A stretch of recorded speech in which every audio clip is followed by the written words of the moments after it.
नमस्कार प्रिय साथीहरू, स्वागत छ प्रकाश पलाइट नेउपाने युट्युब च्यानलमा।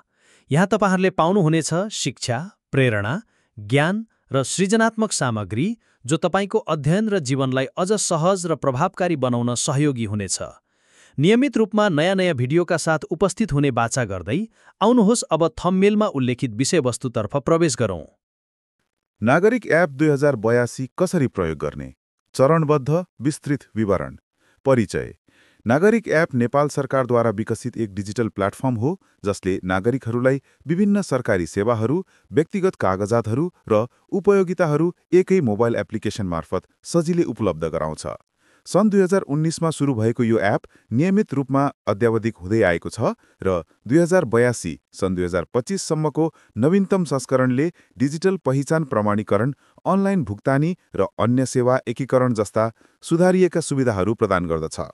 यो एप नेपाली र अङ्ग्रेजी दुवै भाषामा उपलब्ध छ र एन्ड्रोइड र iOS उपकरणहरूमा प्रयोग गर्न सकिन्छ। 2025 अगस्तसम्ममा 15 लाखभन्दा बढी प्रयोगकर्ताहरू दर्ता भएका छन् र दैनिक करिब 45,000 लेनदेनहरू हुने गरेका छन्। यो एपले कागजविहीन प्रक्रियालाई प्रोत्साहन गर्छ, समय बचत गर्छ र सरकारी कार्यालयमा भौतिक उपस्थितिको आवश्यकता कम गर्छ। चरण 1। स्थापना इन्स्टलेसन। नागरिक एप प्रयोग गर्न पहिलो चरण भनेको यो एपलाई आफ्नो स्मार्टफोनमा डाउनलोड र स्थापना गर्नु हो। एन्ड्रोइड प्रयोगकर्ताहरूका लागि गुगल प्ले स्टोर खोल्नुहोस्, नागरिक एप खोज्नुहोस् र नवीनतम संस्करण जस्तै 2.0.83 वा माथि डाउनलोड गर्नुहोस्। प्रत्यक्ष लिङ्क https://play.google.com/store/apps/details/id=com.yardstack.nagarikApp। iOS प्रयोगकर्ताहरूका लागि एप्पल एप स्टोर खोल्नुहोस्, नागरिक एप खोज्नुहोस् र नवीनतम संस्करण डाउनलोड गर्नुहोस्। प्रत्यक्ष लिङ्क https://apps.apple.com/us/app/nagarikApp। आफ्नो उपकरणमा समर्थन गर्ने OS भर्सन छ भन्ने सुनिश्चित गर्नुहोस् र नयाँ सुविधाहरू र समस्याबाट बच्न एप नियमित रूपमा अद्यावधिक गर्नुहोस्। वैकल्पिक रूपमा डेस्कटपका लागि वेब भर्जन उपलब्ध छ, तर पूर्ण सुविधाका लागि मोबाइल एप सिफारिस गरिन्छ। चरण 2। दर्ता र सेटअप। दर्ता प्रक्रिया सरल छ र प्रमाणीकरणका लागि तपाईँको नाममा दर्ता भएको मोबाइल नम्बर आवश्यक पर्दछ। एप स्थापनापछि खोल्नुहोस्, आफ्नो रुचाइएको भाषा नेपाली वा अङ्ग्रेजी छनौट गर्नुहोस्, आफ्नो मोबाइल नम्बर प्रवेश गर्नुहोस् र SMS मार्फत प्राप्त OTP वान टाइम पासवर्ड प्रवेश गरेर प्रमाणीकरण गर्नुहोस्। आफ्नो पहिचान कागजात लिङ्क गर्नुहोस्। नागरिकता प्रमाणपत्र, राहदानी, मतदाता पहिचान पत्र वा स्मार्ट ड्राइभिङ लाइसेन्स मध्येबाट छनौट गर्नुहोस्। कागजातको विवरण प्रवेश गर्नुहोस्। आफ्नो खाता सुरक्षित गर्न 4 अङ्कको पिन कोड सेट गर्नुहोस्। यदि विवरण भेटाइएन जस्ता त्रुटिहरू देखिएमा सम्बन्धित सरकारी कार्यालयमा गएन आफ्नो विवरण अद्यावधिक गर्नुहोस्। नोट: नागरिक एप सञ्चालन निर्देशिका 2077 अनुसार तपाईँको सिम तपाईँकै आफ्नै नाममा दर्ता भएको हुनुपर्दछ। दर्ता भएपछि तपाईँ मोबाइल नम्बर र पिन प्रयोग गरेर जहिले पनि लगइन गर्न सक्नुहुन्छ। चरण 3। एपको इन्टरफेस प्रयोग गर्ने। लगइन गरेपछि एपको होम स्क्रिनमा पहिचान कागजातहरू, सेवाहरू, भुक्तानीहरू र अन्य विकल्पहरूका सहितको मेन्यु देखिन्छ। विशिष्ट सुविधा खोज्न खोजी बार वा आइकनहरू प्रयोग गर्नुहोस्। इन्टरफेस युजर फ्रेन्डली छ, भाषा परिवर्तन गर्ने विकल्प र सूचनाहरू हेर्ने विकल्प सहितको। चरण 4। कागजात र सेवा लिङ्क गर्ने। एपको पूर्ण उपयोग गर्न आफ्ना पहिचान कागजातहरू र सेवाहरू लिङ्क गर्नुहोस्। पहिचानका कागजात वा सेवा लिङ्क गर्नुहोस् खण्डमा जानुहोस्। कागजात छनौट गर्नुहोस् जस्तै राष्ट्रिय पहिचान पत्र, नागरिकता, राहदानी, मतदाता पहिचान पत्र वा स्मार्ट ड्राइभिङ लाइसेन्स मध्येबाट छनौट गर्नुहोस्। कागजातको विवरण प्रवेश गर्नुहोस्। यदि आवश्यक भए OTP-द्वारा प्रमाणीकरण गर्नुहोस्। पान, शैक्षिक प्रमाणपत्र, SEE वा SLC+2, स्वास्थ्य बिमा वा जग्गा रेकर्डहरूका लागि यही प्रक्रिया दोहोर्याउनुहोस्। लिङ्क भएपछि यी कागजातको डिजिटल भर्जन जहिले पनि हेर्न सकिन्छ, जुन प्राय प्राधिकरणहरूले जस्तै ट्राफिक प्रहरीद्वारा डिजिटल ड्राइभिङ लाइसेन्स स्वीकार गर्दछन्। चरण 5। प्रमुख सुविधाहरू प्रयोग गर्ने।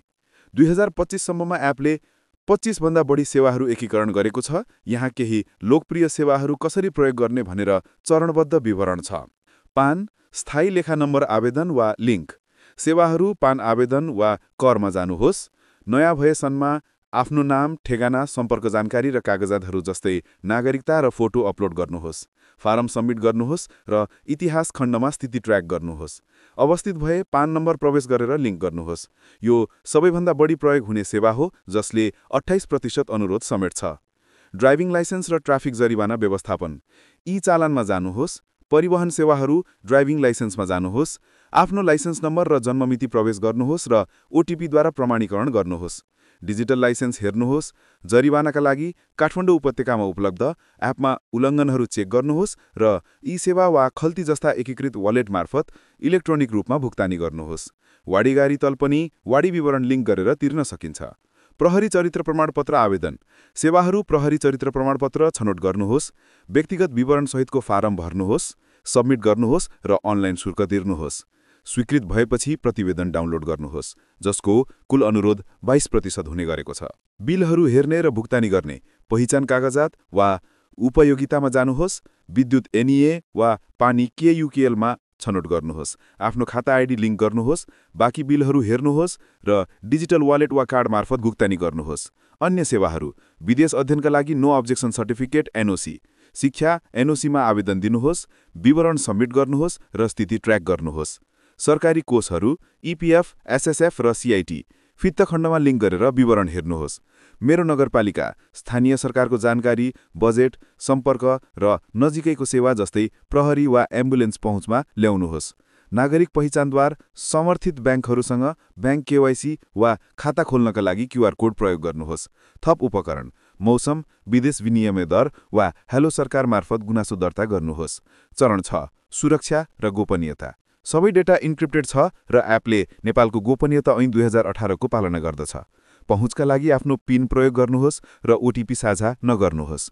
समस्याहरूको लागि एपको फिडब्याक खण्ड मार्फत रिपोर्ट गर्नुहोस्। सुझाव र समस्या समाधान गर्नुहोस्। लिङ्क गर्दा कागजातहरू तयार राख्नुहोस्। यदि स्वास्थ्य बिमा वा जग्गा रेकर्डहरू लोड नहुने समस्या भए सर्भर समस्याको कारण हुन सक्छ, पछि प्रयास गर्नुहोस् वा एप अध्यावधिक जाँच गर्नुहोस्। नागरिकता सुधारका लागि एप मार्फत अनुरोध गर्नुहोस् वा सम्बन्धित कार्यालयमा गएर गर्नुहोस्। दुर्गम क्षेत्रमा स्थिर इन्टरनेट सुनिश्चित गर्नुहोस्। कागजातहरू लिङ्क भएपछि केही सुविधाहरू अफलाइन पनि काम गर्दछन्। थप सहायताका लागि आधिकारिक वेबसाइट भिजिट गर्नुहोस् https://nagarikapp.gov.np। यो मार्गदर्शनले 2082 मा नागरिक एपलाई प्रभावकारी रूपमा प्रयोग गर्न आवश्यक सबै जानकारी समेटेको छ, जसले सरकारी सेवाहरूलाई थप पहुँचयोग्य र प्रभावकारी बनाउँछ। यो भिडियो अन्तिमसम्म हेरेर साथ दिनुभएकोमा धन्यवाद। अझ रोचक र उपयोगी सामग्रीहरूका लागि कृपया च्यानललाई लाइक, शेयर र सब्स्क्राइब गर्न नबिर्सनुहोस्। तपाईहरूको सुझाव र प्रतिक्रिया मेरो लागि निकै मूल्यवान छन्। अर्को भिडियोमा फेरि भेटौँला। धन्यवाद।